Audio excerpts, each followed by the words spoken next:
Muchísimas gracias por la introducción y por el tiempo.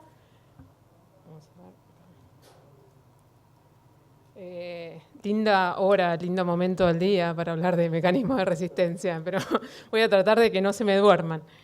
La idea de la presentación de hoy es resumir en 20, 25 minutos algo que podríamos estar hablando meses.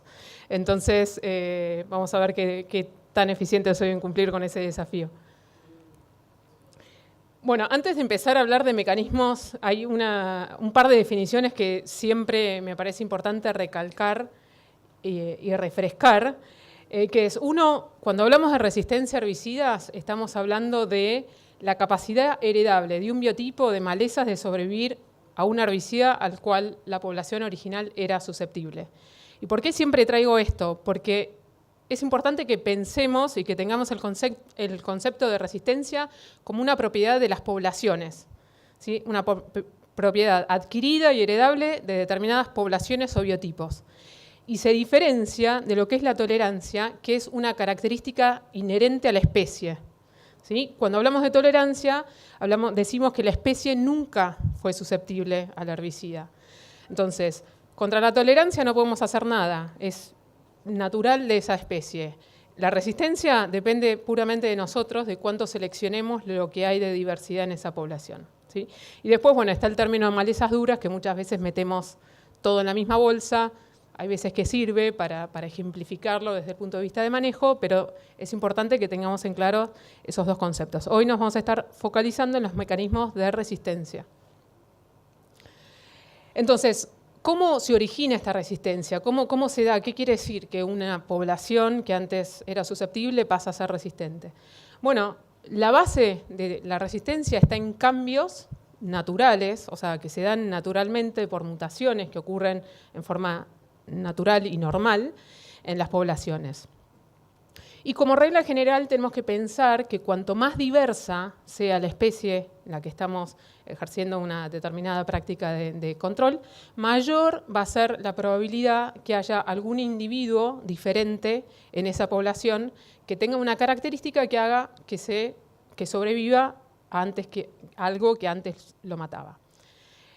Y generalmente ese cambio, esa modificación en el ADN, esa mutación, ¿sí?, se puede dar en uno o más genes, y esos genes o esos alelos de resistencia pueden ser dominantes o recesivos, ¿sí? Vamos a hablar un poco más en detalle más adelante, pero les introduzco estos temas para que los tengan. Y después venimos nosotros, o sea, esa es la base, lo que ocurre normalmente en la población por diversidad genética normal y esperable. Y después venimos nosotros con nuestra intervención, que es, mediante las prácticas de manejo que usemos, ejercemos una determinada presión de selección. Y lo que nosotros hacemos no es más que cambiar esa frecuencia de los alelos de resistencia que hay en una población. Si miramos un ejemplo, digamos, podemos decir que la probabilidad o la frecuencia normal o promedio de mutaciones es de 1 por 10 a la menos 6. Ahora, si tomamos ese número como obviamente referente y promedio, no es lo mismo que tengamos una población de 20.000 individuos donde las chances que alguno de esos individuos tenga un alelo de resistencia es que encontremos 0,02 individuos resistentes, o que tengamos una población con 2 millones de individuos. Ahí tenemos mayores chances de que alguno de esos individuos haya sufrido alguna mutación que haga que sobrevivan a la aplicación de esa tecnología. Entonces, en ese caso ya tenemos 2 que están ahí establecidos, basta que nosotros vengamos con una práctica repetida en el tiempo, ejercer alta presión de selección y vamos a hacer que crezca esa frecuencia de resistencia, de alelos de resistencia en la población exponencialmente. Y ahí es donde vemos el problema a campo, ¿sí? Ahí es donde nos explota y decimos, bueno, tenemos resistencia. Todas estas cosas fueron pasando de a poquito y tanta presión que ponemos en el sistema, al final se termina viendo a nivel de lote. Entonces yo siempre digo que la resistencia es un problema de números, ¿sí?, de la frecuencia inicial de alelos de resistencia y de cuánto presionemos nosotros ese sistema para seleccionar los resistentes. Bueno, cuando hablamos, entonces, pasando ahora sí, metiéndonos en la parte de mecanismos de resistencia, podemos ver que los podemos agrupar en 2 grandes grupos. Uno, lo que son los mecanismos relacionados con el sitio de acción del herbicida, ¿sí? En ese grupo vamos a ver 3 mecanismos de resistencia. Y el otro gran grupo es los que no están relacionados con el sitio de acción del herbicida. En ese grupo tenemos dos tipos de mecanismos de resistencia. Ahora, los distintos mecanismos de resistencia difieren en las consecuencias ecofisiológicas o evolutivas o en el impacto que pueden tener en la población, difieren en el impacto que pueden tener las altas o bajas dosis que nosotros usemos de herbicidas, y también difieren en el potencial de generar resistencia cruzada o múltiple. ¿Sí? Entonces, en esas tres cosas vamos a hacer foco a medida que vayamos avanzando en cada uno de estos mecanismos. Antes de pasar a eso, otra definición que es importante recordar es qué es resistencia cruzada y qué es resistencia múltiple. Cuando hablamos de resistencia cruzada, tenemos que pensar en que un mismo biotipo o una misma población tiene resistencia a más de un herbicida con el mismo mecanismo de acción, ¿sí? Con el mismo sitio de acción. Acá puse como ejemplo metsulfurón y macetapir, ¿sí? 2 inhibidores de la ALS. Ahora, cuando hablamos de resistencia múltiple, es que el mismo biotipo o población tiene resistencia a 2 o más herbicidas no relacionados y con diferente sitio de acción, ¿sí? Acá puse el ejemplo, por ejemplo, atracina y metsulfurón. 2 mecanismos completamente diferentes, pero podemos tener resistencia en un biotipo a los 2. ¿Sí? Estas 2 definiciones es importante que las tengan en cuenta porque van a salir varias veces el tema cruzada y múltiple. Bueno, entonces, metiéndonos ya de lleno en el primer grupo, o sea, los relacionados con el sitio de acción, el primero de esos mecanismos es la mutación puntual de la enzima. Este mecanismo se basa en que hay justamente una mutación en el gen que codifica para la enzima que es sitio de acción de ese herbicida. Entonces, esa mutación hace que cambie la estructura tridimensional de la enzima y el herbicida no se puede unir más a esa enzima y por lo tanto no puede afectar el normal desarrollo de la planta. Esto se ve así. O sea, nosotros hoy podemos muy fácilmente secuenciar el ADN de cualquier individuo y más fácilmente de un gen y ver si hay algún cambio en las secuencias normales o digamos en comparación con la secuencia de los alelos susceptibles de esa enzima. Podemos identificar los puntos donde hay algún cambio y podemos ver que esos cambios o determinados cambios definen o producen un cambio en esa estructura tridimensional de la enzima. Al tener la enzima una estructura tridimensional diferente, hace que el herbicida no se pueda unir a ella. Y este tipo de mecanismo de resistencia generalmente está asociado a un gen, un solo gen involucrado, que es el que codifica para la enzima, justamente, y generalmente eso implica que tiene heredabilidad simple, ¿sí? O sea que es fácilmente predecible cuál va a ser la descendencia de cruzamientos con esa planta o en ese individuo. Entonces, para verlo de una forma un poco más gráfica, si nosotros tenemos, sin la aplicación del herbicida, tenemos la enzima, independientemente que sea individuo susceptible o resistente, cuando aplica esa enzima se une normalmente a un sustrato, la enzima funciona y la planta vive.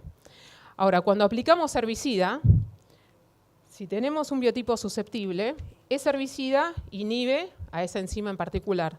Eso hace que el sustrato no se pueda unir más a esa enzima, o sea, interfiere ese paso metabólico y entonces el herbicida inhibe a la enzima, el sustrato no puede unirse y por lo tanto la planta muere. Ahora, ¿qué pasa si tenemos un individuo resistente donde esos cambios o esa mutación puntual de la enzima hace que cambie la estructura tridimensional, acá me la vemos chata, pero para simplificar, de esa enzima?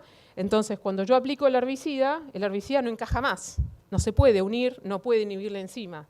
Entonces, ¿qué quiere decir? Que el sustrato se puede unir a la enzima como si no hubiéramos aplicado el herbicida y por lo tanto la planta puede seguir viviendo como si nada hubiera pasado, ¿sí? Entonces, justamente porque está asociado al sitio de acción y es un cambio en la enzima inhibida por el herbicida, este tipo de mecanismos dan una resistencia muy específica, ¿sí? Tienen que tener O sea, tiene que haber alguna modificación en esa enzima que haga que la herbicida no se una más. Y acá tenemos un ejemplo, si hacemos zoom, digamos, en esa enzima, tomando como ejemplo la enzima ALS, podemos ver que dentro de la enzima hay ciertos puntos de unión que pueden llegar a diferir entre los herbicidas dentro del mismo, del grupo con el mismo mecanismo de acción. ¿Sí? Entonces acá tenemos, por ejemplo, un lugar específico que es para sulfonilureas, uno que es específico para imidazolinonas y una parte de esa enzima que comparten, ¿sí?, o que interfieren ambos grupos de herbicidas. Entonces, una mutación en la parte del gen que da la estructura de alguno de estos 3 puntos va a resultar en una maleza resistente. Si la mutación se da acá o acá, vamos a tener resistencia a sulfonilureas o a imidazolinonas. Y si el cambio, la mutación se da en la parte que codifica para esta sección, vamos a tener resistencia a sulfonilureas y imidazolinonas. Ese sería un caso de resistencia cruzada, ¿sí?, a más de un herbicida con el mismo sitio de acción.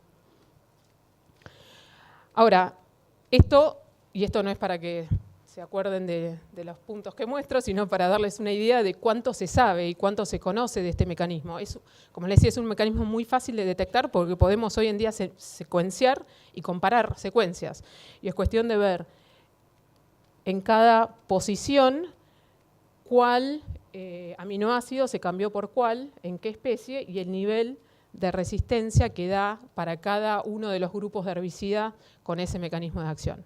Ahora podemos ver que la misma mutación en la misma especie o en distintas especies puede otorgar distintos niveles de resistencia a distintos herbicidas con ese mismo mecanismo de acción, ¿sí? Entonces ahí es donde existen las chances de resistencia cruzada dependiendo de cuánto cambia esa estructura, de dónde se une y todo lo demás que no vamos a tratar hoy. Pero para que se den una idea, estas son solo 2 posiciones y hay 8 posiciones más, o sea, la lista esta es eterna.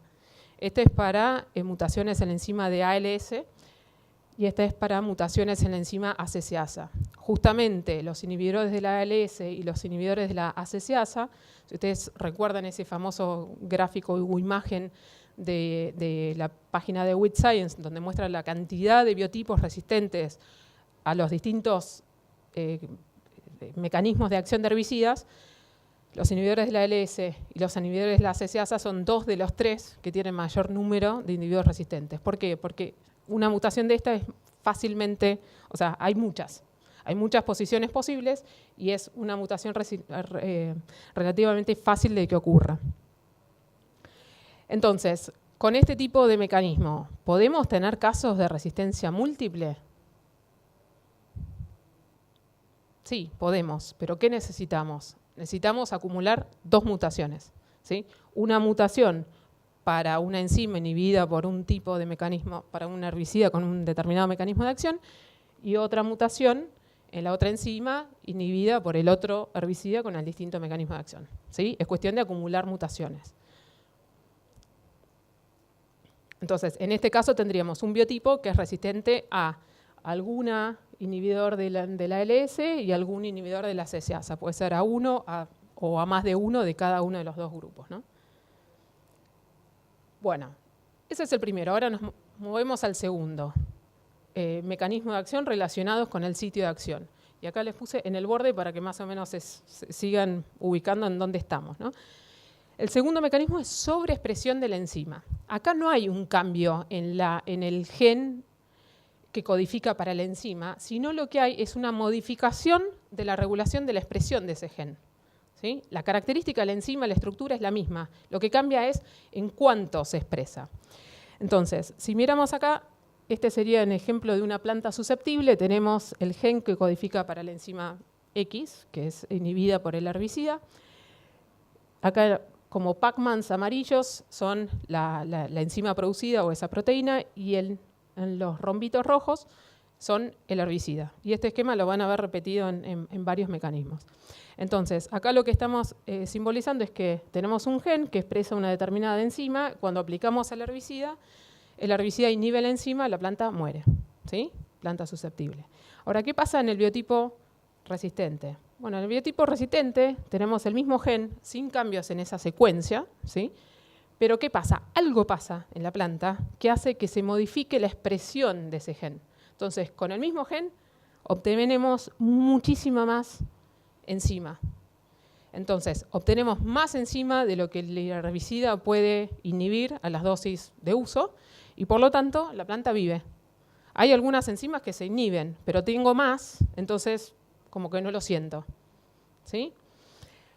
Ahora, como podrán pensar, este mecanismo tiene un poco más de dependes, o sea, depende de la dosis, depende de la capacidad de expresión de esa enzima, depende del estado fenológico de la planta, si está estresada, si no está estresada, ¿sí? Entran muchas más cosas en juego y por lo tanto es bastante más difícil de definir y de expresar. Y también la heredabilidad acá, sí, el gen lo podemos se hereda de forma simple, pero no sabemos cuáles son los componentes que regulan esa expresión y desconocemos la forma en que se heredan o que pasan a la descendencia. Entonces, bueno, como les decía, depende de interacción de promotores, de la expresión de esos genes con señales del medio y es mucho más difícil de determinar y de estudiar. Bueno, ese es el segundo. Pasamos al tercer mecanismo de resistencia que tiene que ver con el sitio de acción del herbicida. Y este es el incremento de número de copias del gen. Acá de vuelta, no hay cambios en el gen o la enzima codificada, sino hay una multiplicación del número de copias del gen que codifican para esa enzima. Si usamos el mismo tipo de esquema, la susceptible era lo mismo que antes, tenemos un gen que expresa una determinada proteína que es inhibida por el herbicida, y en este caso lo que pasa es que de tener una copia de ese gen pasamos a tener muchísimas más. Entonces, el nivel de expresión de cada uno de esos genes sigue siendo el mismo, pero como tenemos mucho más genes, terminamos con mucha más enzima producida. Y la misma situación que antes, no hay suficiente herbicida para inhibir todas las enzimas que producimos y por lo tanto la planta vive. ¿Sí? Para ejemplificar esto de un poco una forma diferente, digamos, lo puse porque es un caso de resistencia al glifosato, el mecanismo de resistencia al glifosato de Amaranthus palmeri. Entonces, acá, ¿qué pasa? Si miramos, este es un gel que muestra el nivel de expresión de la proteína EPSPS, que es la proteína inhibida por el glifosato, ¿no? Entonces vemos que en el individuo susceptible tiene una baja expresión de esa enzima. Entonces es fácil inhibir la totalidad de esa enzima. Y a medida que aumenta, o sea, vemos que en los individuos resistentes hay muchísima mayor producción de esa enzima que es inhibida por el herbicida y por lo tanto no llegamos a matar la planta. Esta es otra forma de verlo, que es una PCR en tiempo real, que muestra que se acumula, hay muchísimo más ADN o genes que codifican para esa proteína en los individuos resistentes que en los susceptibles. Y acá se compara que el nivel de expresión de cada uno de esos no cambia, ¿sí? Para que se den una idea, el caso de este biotipo tiene hasta 150 copias más del gen, el resistente, que el susceptible, ¿sí? Wow. Bueno, entonces, esos son los tres mecanismos que están asociados al sitio de acción. Ahora tenemos dos más que son los que no están relacionados con el sitio de acción. Ok, el primero de estos es la resistencia metabólica. En este caso, el biotipo resistente degrada al herbicida de una forma no funcional, ¿sí? Entonces tenemos el herbicida que tiene activo y el biotipo susceptible no tiene capacidad de degradarlo y por lo tanto el herbicida inhibe la enzima que tiene que inhibir y la planta muere.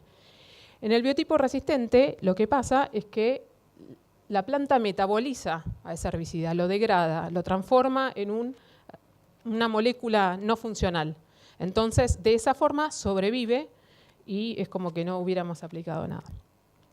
De vuelta, este es un mecanismo de resistencia complejo porque implica un cambio en la vía metabólica. Puede ser que haya más de un gen involucrado, entonces es mucho más difícil de estudiar, es mucho más difícil de predecir la heredabilidad de esa resistencia y también y este es el punto más importante de este mecanismo, es un mecanismo con alto potencial de generar resistencia múltiple. ¿Se acuerdan que era resistencia múltiple? Resistencia a herbicidas con distinto sitio de acción.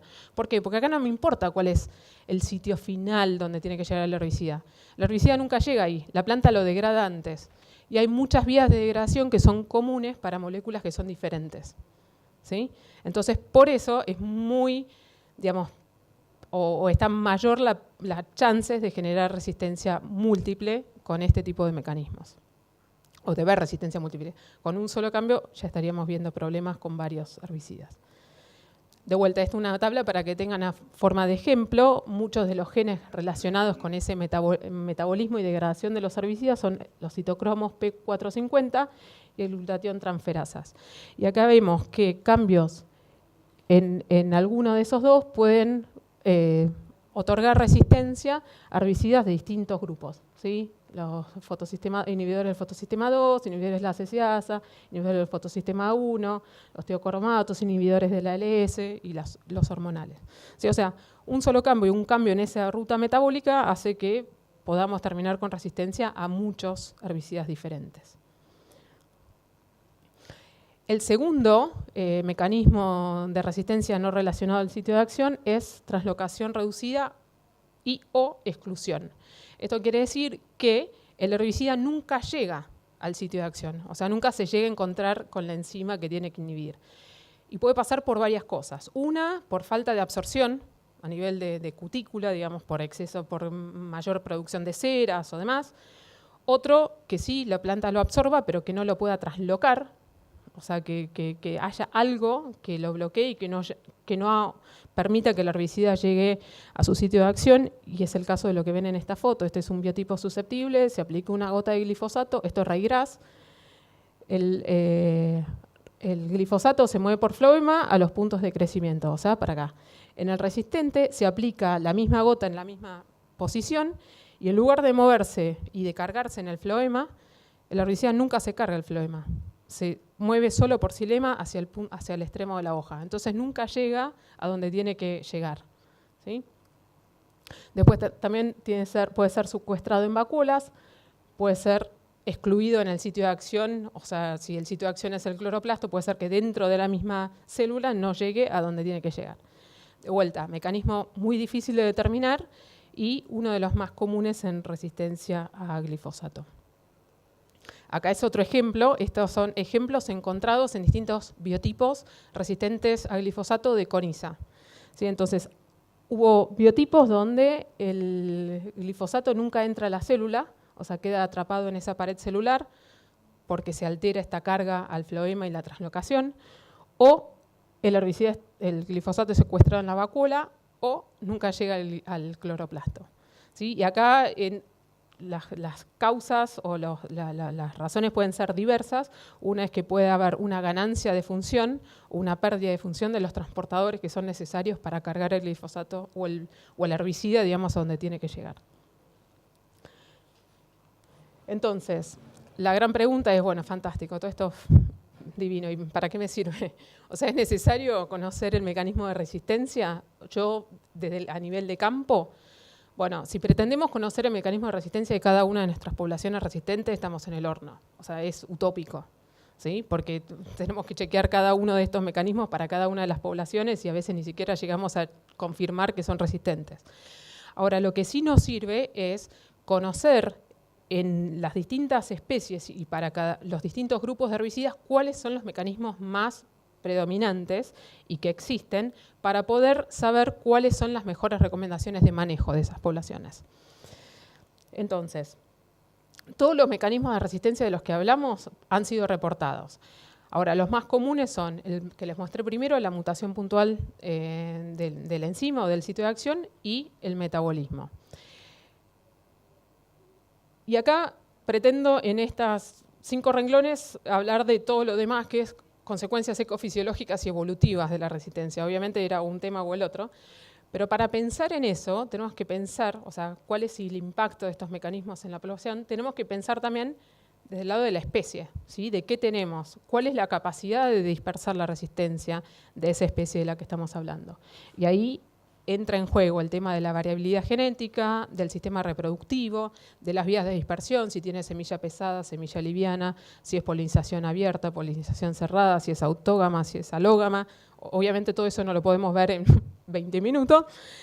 Longevidad de la semilla, ¿sí? La semilla tiene la capacidad de hacer persistir la resistencia en el tiempo a nivel de lote y por eso es importante acotar lo máximo posible la producción de semilla de biotipos resistentes. Después entra en juego la parte genética, los genes involucrados. Bueno, es 1, es 2, cuál es el nivel de dominancia, cuál es la frecuencia inicial de ese alelo de resistencia, cuál es el nivel de ploidía, presenta o no un fitness cost, un costo de fitness para la planta o el biotipo. Y finalmente, ¿cuál es el uso de las herramientas de manejo que usamos? ¿Cuál es la presión de selección que estamos ejerciendo sobre ese sistema? Entonces, resumiendo, cuando hablamos y pensamos en los mecanismos relacionados con el sitio de acción, tenemos que pensar que son aquellos mecanismos que interfieren directamente en la relación del herbicida con su sitio de acción. ¿Sí? Primer punto. Entonces son en general más específicos. Es el mensaje para llevarse. Otorgan en general mayor magnitud de resistencia y esto es válido sobre todo para el primero, la mutación puntual de la enzima.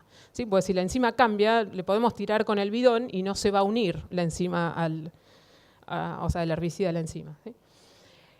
Resistencia asociada generalmente a un gen mayor que puede generar resistencia cruzada, ¿sí? Porque ahí comparten distintos herbicidas el mismo sitio de acción. Y también puede generar resistencia múltiple, pero ahí necesitamos acumulación de mutaciones. Y este es el punto clave desde el punto de vista de manejo. Cómo me impacta a mí desde el manejo es que este tipo de mecanismos de resistencia se seleccionan más fácilmente usando altas dosis de herbicidas muy efectivos. ¿Por qué? Porque si somos muy eficientes controlando lo que tenemos, las chances de que sobreviva uno susceptible son muy bajas. Y generalmente estos mecanismos de acción dijimos que otorgan mayor magnitud de resistencia. Entonces, solamente van a sobrevivir los que tengan ese, y sobre todo ese cambio puntual, esa mutación puntual de la enzima, y los vamos a seleccionar así, muy eficientemente seleccionándolos. ¿Sí? Ahora, si miramos los mecanismos no relacionados con el sitio de acción, dijimos que son aquellos que son activos o pasivos que impiden la llegada del herbicida al sitio de acción. Y eso nos da la idea de que no son tan específicos como los primeros. ¿Sí? Entonces, podemos sumar que generalmente están asociados o regulados por varios genes menores, que en general otorgan resistencia de menor magnitud, porque son pequeños niveles de resistencia que se van acumulando en los biotipos hasta llegar a dar mayores niveles de resistencia. Donde hay alta posibilidad de generar resistencia múltiple, este es el caso que veíamos, son muy peligrosos, porque nosotros podemos estar ejerciendo presión de selección con un herbicida, con un mecanismo de acción, y después decimos, bueno, no, esto no me está funcionando, cambia otro, voy y tampoco funciona. Porque puede ser que la misma vía metabólica me degrade el otro herbicida. Y el otro punto importante desde el punto de vista de manejo es que estos mecanismos de resistencia generalmente están asociados a bajas dosis. ¿Sí? ¿Por qué? Porque cuando nosotros aplicamos bajas dosis, si tenemos algún cambio menor que le dé un pequeño nivel de resistencia a esa población, lo vamos a seleccionar y vamos a ir acumulando esos cambios menores para ir de a poquito, ir subiendo el nivel de resistencia de esa población. Entonces, la moraleja con esto es que es importante conocer la biología de las malezas, ¿sí? Saber con qué estamos lidiando, el mecanismo de resistencia posible, o sea, no necesitamos saber en esa población, sino qué es lo que hay detrás de la resistencia y su regulación para diseñar estrategias de manejo sustentables. O sea, podemos decir, y de esto, si tuviera que dar una recomendación, aparte de la de rotar y combinar herbicidas con distintos mecanismos de acción, es usar cada herbicida a la dosis recomendada de uso. Porque si nos pasamos para un lado, estamos seleccionando o tenemos mayores chances de seleccionar un tipo de resistencia. Si nos bajamos de dosis, tenemos altas chances de seleccionar otro mecanismo de resistencia. ¿Sí? Cualquiera de las dos nos puede dar tremendos dolores de cabeza. Y con eso, les agradezco por su atención y bueno, creo que tenemos tiempo para preguntas. Sí, gracias por estar.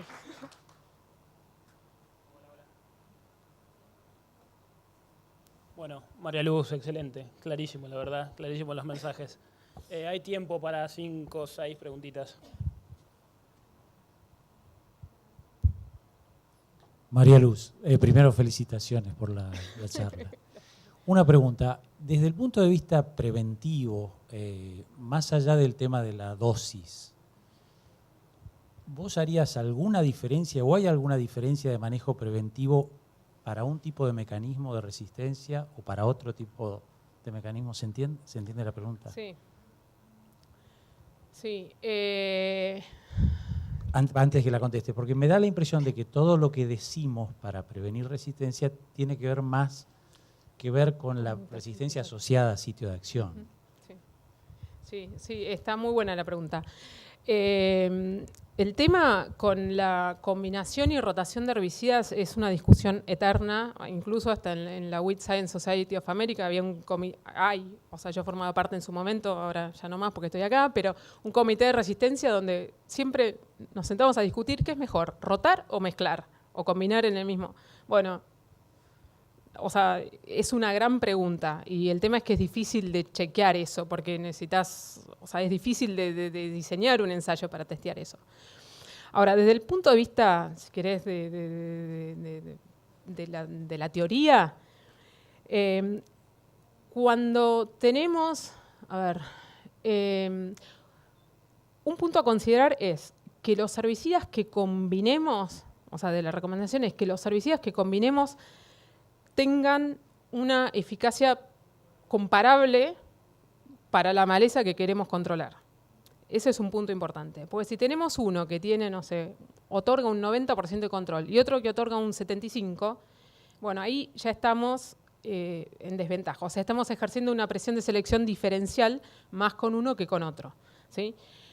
El tema es que no es fácil encontrar dos herbicidas con distintos mecanismos de acción que tengan el mismo nivel de potencial de control para una determinada especie. Entonces, ahí es donde cuando hacemos mezclas de tanque tenemos que considerar eso.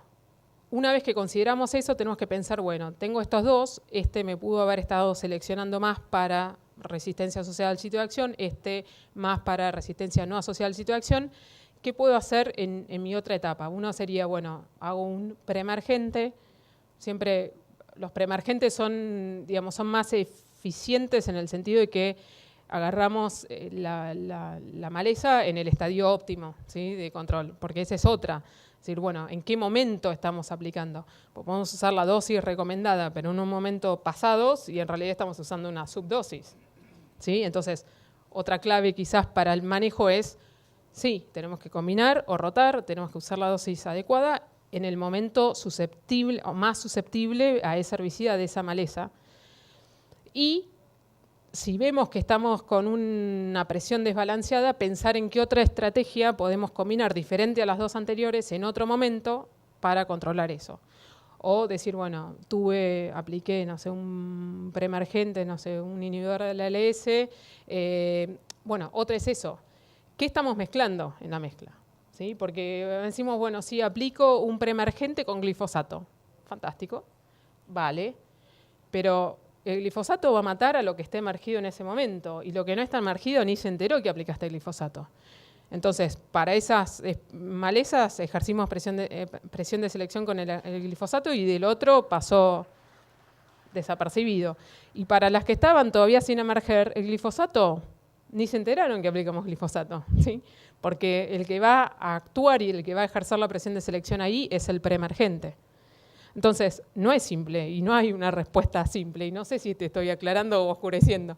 Pero todos estos son criterios que tenemos que tener en cuenta e ir pensando, o al menos considerando, cuando pensamos en esa estrategia. Y yo diría que la mejor estrategia es, primero, prevenir, monitorear, saber lo que está pasando en nuestro lote y poder llevar ese historial de manejo para ir, alternando las estrategias en el momento más eficiente para cada uno y viendo con qué protejo o con qué controlo lo que se me puede haber escapado. El tema de cultivos de cobertura o estrategias alternativas suman un montón, porque ahí estamos cambiándole completamente la presión de selección. Estamos, o retardando la emergencia o afectando el ambiente donde se van a desarrollar esas malezas. Una respuesta larguísima que no te contesté nada concreto, pero bueno, es lo que hay.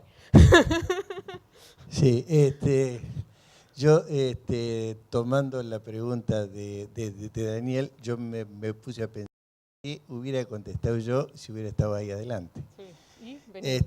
Bueno, lo que vos dijiste está bien. Yo creo que todas las medidas son, todas las que dijiste, obviamente son las que están en el portafolio.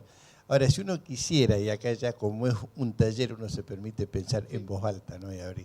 Si tuviéramos que responder una pregunta de examen, ¿por dónde le buscaríamos? Yo pienso que, y muy bien dijo Daniel, siempre estamos pensando en cuestiones que tengan de prevención y todo lo demás, pero pensando en las de sitio activo. En las de sitio no activo yo creo que habría que hacer mucho hincapié en el momento, o sea, la dosis que corresponde, obviamente, por el tema de que siempre tenés más chance de que se te promuevan la resistencia por las dosis bajas, pero fundamentalmente el estadio en el cual están las malezas, porque los mecanismos estos de la P450, la glutatión transferasa y todo lo demás, son las armas que tienen las plantas para defenderse de los estreses ambientales. Es decir, que y eso quizás tenga que ver con el hecho que nosotros tenemos, yo estoy viendo allá por el barrio mío, muchas poblaciones tolerantes, muchas no, miento, algunos borradores que estoy haciendo, de poblaciones de glifosato, algo ya Patricia Dieselsurrum, algo había visto ya. En glifosato, por ejemplo, estoy viendo que aparentemente habría bastante presión de mecanismos no sitio activo. Y si nos imaginamos por el barrio aquel, son plantas que están curtidas con sequías, con temperatura, etcétera. Es decir, que a mí se me ocurre, a todo lo que vos dijiste, se me ocurre algo así, de pensar que ahí todavía sería más importante no jugarnos, aplicarlos en cualquier estadio y sobre todo en plantas estresadas, ¿no? Sí. Y ese está bueno el comentario que traes porque de hecho Albert Fisher en California tiene reportes que asocian la resistencia de mecanismos no asociados al sitio de acción con capacidad de tolerar el estrés abiótico en las plantas. Yo digamos, confirmando y que vos digas si realmente es así, digamos, volviendo al tema de las mezclas. Lo que vos contestaste significaría que tenemos que usar mezclas de herbicidas con distintos modos de acción, pero que además tengan la dosis completa, digamos, pensando en esa equiparación de eficacia, ¿no es cierto? Por ahí puede haber una tendencia equivocada a usar mezclas de herbicidas a subdosis, que sería peor todavía, ¿no? Sí, sí. De vuelta, ahí hay discusión, o sea, no está nada grabado a fuego, pero quizás te podés... O sea, yo no me saldría de las dosis recomendadas de uso, ¿sí? Individualmente. Entonces, sí, quizás la más baja del rango que tenés para cada uno si los combinás, pero respetando para ese herbicida, para ese estadio fenológico de esa maleza, sí. Sí, una pregunta que es una curiosidad. ¿Por qué viste que aparece resistencia al glifosato y a muchos grupos químicos nuevos? Pero ¿cuál es la causa que hace como 60 años que existen los hormonales y no tienen resistencia en las malezas esos? Y cada vez se usan más, ahora aumenta cada vez más el uso. O van a... ¿Qué mecanismo tiene eso? ¿O corremos peligro lo mismo? Sí, buenísima pregunta. No hay casos reportados, igual ya hay un caso reportado de resistencia a hormonales acá en Argentina, pero si miramos a nivel global, los hormonales son el quinto grupo de herbicidas con resistencia a nivel global. Tenemos inhibidores, la ALS, 150 biotipos, inhibidores de triacinas, unos 70, inhibidores de la ACCasa, unos 50, inhibidores de glifosato, inhibidores de la EPS-PS, 37, hormonales 35. ¿Sí? Entonces, nabo, irfelincana. Entonces, está. Lo que pasa es que acá no la tenemos. O sea, no la tenemos, no la buscamos, no la analizamos, no la identificamos, pero existe y hay alto potencial. O sea, hay ejemplos en el mundo. Entonces eso nos debería poner la banderita roja, decir, ojo, porque es lo mismo. O sea, la resistencia es independiente. Cualquier tecnología o herramienta que usemos repetidamente en el tiempo va a seleccionar lo que está de base en la población. Eso lo tenemos, es la base de la resistencia, ¿sí? Entonces, es cuestión de tiempo, es cuestión de quizás no se están usando con la intensidad, o sea, de uso. Pensemos que muchas veces se usan en barbechos, en presiembra, o sea, no estamos tratando de controlar un árbol con 2,4-D, entonces estamos quizás más o en el momento justo o cuando tenemos números de individuos reducidos en la población. Si nosotros pretendemos ir a controlar árboles con hormonales, va así, cuestión de meses o años o campañas, que se van a empezar a ver más casos de resistencia. Y después la otra, con respecto a los mecanismos, justamente los hormonales es un grupo complejo, porque de hecho en muchos de esos no se sabe cuál es el sitio de acción, no está claro cuál es el sitio de acción. Entonces, si no tenés claro cuál es el sitio de acción, menos podés entender qué es lo que cambia para hacer que sean resistentes. Entonces es un gran nube, pero lo que sí es un hecho es que hay biotipos de resistencia, con resistencia a hormonales en el mundo. Para esto, una muy buena página o referencia donde pueden ir es withscience.org, que es la página que maneja Ian Heap, que mantiene Ian Heap, donde se resume todo lo que está pasando de resistencia a nivel del mundo, donde hay los distintos reportes. Entonces uno ahí entra por glifosato, por hormonales, por inhibidores de la ALS, y le sale en todas las especies, en qué año, en qué país, en qué situación seleccionó esa resistencia a ese herbicida. Entonces es una buena guía para saber lo que está pasando a nivel del mundo y con lo que se viene. ¿Sí? Sí, pero buenísima pregunta. Sí, para completar, los casos en la Argentina de resistencia a 2,4-D específicamente, tienen un índice de resistencia relativamente bajo, 3, 4, 2, lo cual nos está indicando que posiblemente sea el mecanismo no específico, por lo menos mecanismo. Y lo de específico no, está bien lo que dijiste vos, es decir, son hormonales y ese efecto hormonal afecta a varios mecanismos simultáneamente y probablemente esa sea la explicación de por qué aguantaron tanto, ¿no? Claro. Pero el mensaje es que no son invencibles. ¿Tá? Entonces hay que tenerle respeto, hay que usar los mismos criterios que venimos manejando y aprendiendo en estos últimos tiempos y usarlos con respeto y cuidado correspondiente. Bueno, María Luz, muchas gracias de nuevo. Interesantísima la presentación e intercambio. Gracias.